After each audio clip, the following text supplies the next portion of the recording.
Hello बच्चों, मैं जय नथराही, जीव विज्ञान शिक्षक, अपने YouTube चैनल बायोलॉजी स्टडी में आपका स्वागत करता हूं। यदि आप इस चैनल पर नए हैं तो चैनल को लाइक सब्सक्राइब करिएगा। आज हम कक्षा 12 के विषय जीव विज्ञान के अंतर्गत पाठ 13वां है जीव एवं समष्टियां। उसके अंतर्गत एक टॉपिक पढ़ेंगे जिसका नाम है प्रमुख अजैव कारक एबायोटिक फैक्टर। तो हम यहाँ पे अजैविक कारकों के बारे में पढ़ेंगे। उसमें सबसे पहला है तापमान, टेम्परेचर। पारिस्थितिक रूप से तापमान सबसे महत्वपूर्ण अजैव कारक माना जाता है। पृथ्वी का औसत तापमान ऋतु के अनुसार बदलता रहता है। जाड़े में तापमान कम होता है, गर्मियों में तापमान क्या होता है, अधिक होता है। बरसात ऋतु में क्या होता है, सामान्य रहता है। भूमध्य रेखा से ध्रुवों की ओर जाने पर तापमान क्या होता है, निरंतर घटता रहता है। इस तरह हम कह सकते हैं कि मैदानों से पर्वत शिखर की ओर जाने तक तापमान क्या होता है, घटता रहता है।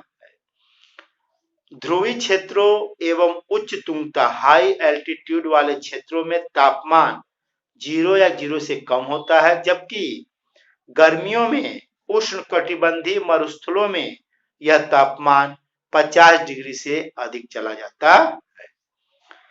बेजोड़ आवास जैसे गर्म झरने गहरे सागर के उष्ण जलीय निकास में औसत तापमान कितना हो, 100 डिग्री सेल्सियस से भी अधिक होता है। यह है तापमान का क्या है, प्रभाव होने की वजह से अलग अलग क्षेत्रों का निर्माण हुआ है। अब देखते हैं ताप सहन करने की क्षमता के आधार पे जंतु निम्न 2 प्रकार के होते हैं जो आपके एनसीईआरटी में दिया गया है। पहला है पृथुताजापी यूरिथर्मल। ये एनिमल होते हैं। कैसे एनिमल होते हैं, जो जीव तापमान के व्यापक परास, चरम परास सहन कर सकते हैं तथा बहुत अधिक वृद्धि करते हैं, ऐसे जीवों को बोलते हैं यूरिथर्मल कहते हैं। इन जीवों पर तापमान के उतार चढ़ाव का अधिक प्रभाव नहीं पड़ता। क्यों नहीं पड़ता, क्योंकि इनका व्यापक परास है, इसलिए तापमान अधिक रहे तब पर भी ये सामान्य रहेंगे, कम रहे तब पर भी समान है, बहुत अधिक प्रभाव नहीं पड़ता है। जैसे आपके स्तनधारी है और पक्षी है, ये क्या है, यूरिथर्मल है, ये व्यापक परास में निवास करते। दूसरा है तनुतापी स्टेनोथर्मल। जो जीव तापमान के कम परास में ही जीवन यापन करने में सक्षम होते हैं उन्हें तनुतापी कहते हैं। अधिकतर जो जीव होते हैं वो तनुतापी होते, जैसे कि आपकी क्या है, मछलियां हैं, उभयचर, सरीसृप, अकशेरुकी, ये तनुतापी हैं। इनमें कम परास में ही जीवन सफल बनाते हैं। अधिक हो जाएगा टेम्परेचर तब पर भी सरवाइव नहीं कर पाएंगे, बहुत कम हो जाएगा तब पर भी सरवाइव नहीं कर पाएंगे। इस तरह हमने क्या देखा, जंतुओं के प्रकार देखा, किसके आधार पे, तापमान के आधार पे देखा। अब देखते हैं तापमान के आधार पे वनस्पतियों को 4 समूहों में बांटा गया है। पहला है महातापी मेघाथर्म्स। वनस्पतियां जो वृद्धि और विकास के लिए अधिक तापमान की आवश्यकता रखते हैं, ऐसे वनस्पतियों को हम बोलते हैं महातापी मेघाथर्म। जैसे उष्ण कटिबंध क्षेत्र में उगने वाले पौधे, ट्रॉपिकल एरिया में जो पौधे उगते हैं उनको तापमान अधिक चाहिए वृद्धि और विकास के लिए। ऐसे वृक्षों को, ऐसे पेड़ों को हम बोलते हैं महातापी। दूसरा है मध्यतापी मेसोथर्म। जो पौधे कुछ समय के लिए कम ताप अवधि सहन कर लेते हैं उन्हें मध्यतापी कहते हैं। उपोष्ण कटिबंध सब ट्रॉपिकल में उगने वाले पौधे मध्यतापी कहलाते हैं।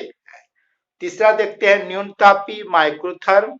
ये अधिक गर्मी या अधिक ताप को सहन करने में समर्थ नहीं होते, इनको बहुत कम तापमान चाहिए।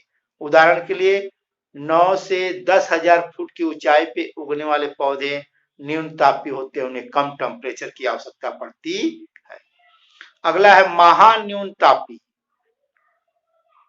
हेकिस्टोथर्म्स। ये पौधे अल्पाइन एवं उत्तरी ध्रुव क्षेत्रों में पाए जाते हैं, जहां टेम्परेचर माइनस में होता है।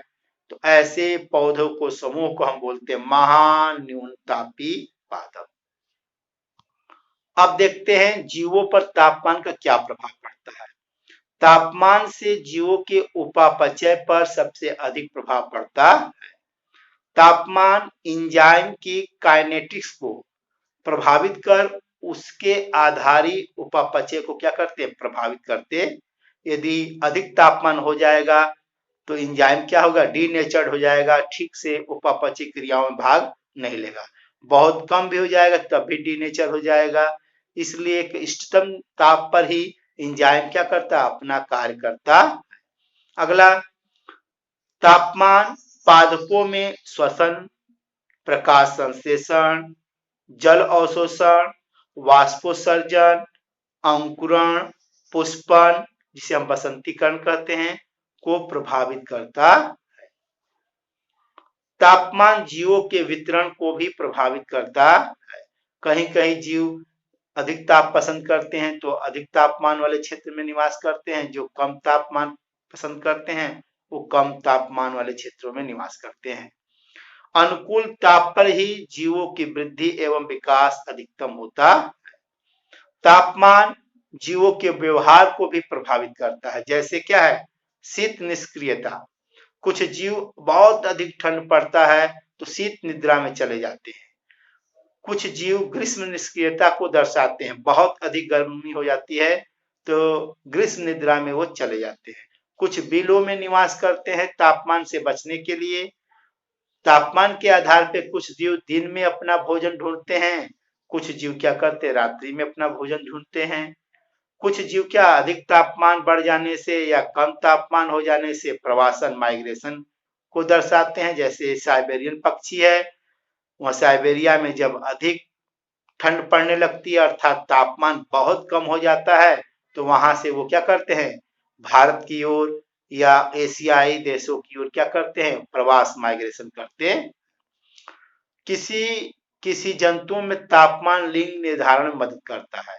जैसे आपका रोटीफर्स या मगरमच्छ, इनमें जो नर और मादा का निर्धारण होता है वो ताप के अनुसार होते हैं। जैसे कि ये मगरमच्छ क्या करते हैं, अपने अंडे बालू में देते हैं। जो अंडे वो अधिक ताप में मिलता है उनका लिंग अलग हो जाता है, जिनको कम ताप मिलता है उनका लिंग अलग हो जाता है। इस तरह बच्चों हमने कौन सा टॉपिक पढ़ा, अजैविक कारक के अंतर्गत हमने तापमान को पढ़ा, तापमान के प्रभाव को पढ़ा, तापमान के आधार पर वनस्पति एवं जंतुओं के बंटवारों को देखा। तब तक के लिए नमस्कार, धन्यवाद।